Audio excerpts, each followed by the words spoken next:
Transport of food material in plant is called translocation. और जो food material का transport होता है प्लांट बॉडी के अंदर, वह कंडक्टिंग ट्यूब क्या है, उसका नाम है फ्लोएम। यह जो फ्लोएम है, इसमें फूड मटेरियल की लोडिंग और अनलोडिंग दोनों का प्रोसेस होता है। जो लोडिंग प्रोसेस, लोडिंग साइट है या लोडिंग का जहां पर प्रोसेस होता है, वह साइट किस चीज से एसोसिएटेड होता है? क्लोरोफिल कंटेनिंग सेल से। क्लोरोफिल कंटेनिंग सेल्स जहां पर फूड मटेरियल बनता है, उसका एसोसिएशन किससे होता है? कंपेनियन सेल से होता है। तो जो क्लोरोफिल में बना है ग्लूकोज, वह सुक्रोज में कन्वर्ट होता है, उसके बाद कहां पहुंचता है? कंपेनियन सेल में आता है। कंपेनियन सेल से लोडिंग प्रोसेस के द्वारा उसको फ्लोएम ट्यूब में भेजा जाता है। यह जो प्रोसेस वो कैसा है? एक्टिव प्रोसेस है। इसके बाद वह जैसे ही सुक्रोज इस लोडिंग साइट पर पहुंचेगा, इसका कॉन्सेंट्रेशन क्या होगा? हाई होगा। जब कॉन्सेंट्रेशन हाई होगा तो जाइलम वेसल से पानी जो है फ्लोएम की तरफ मूव करेगा, और जब फ्लोएम की तरफ मूव करेगा तब क्या होगा? यहां पर हाई प्रेशर जोन क्रिएट होगा, और पानी का जो मूवमेंट होता है जाइलम से फ्लोएम की तरफ, उस प्रोसेस को उनका कहते हैं ऑस्मोसिस।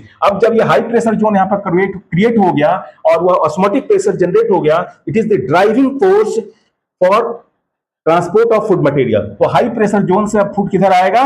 लो प्रेशर जोन की तरफ आएगा। तो लो प्रेशर जोन वह रीजन है जहां पर फूड मटेरियल की अनलोडिंग होती है। तो हाई प्रेशर से लो प्रेशर तक जो फूड का मूवमेंट होता है, उसको हम कहते हैं बल्क फ्लो।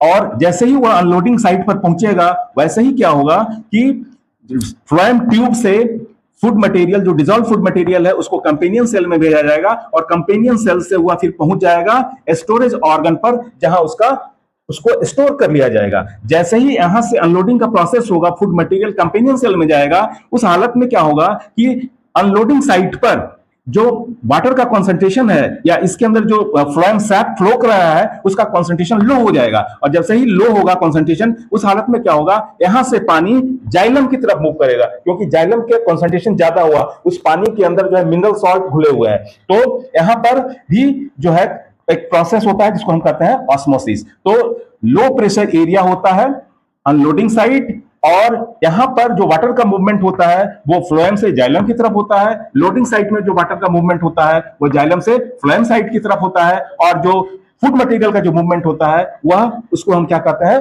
बल्क फ्लो कहते हैं।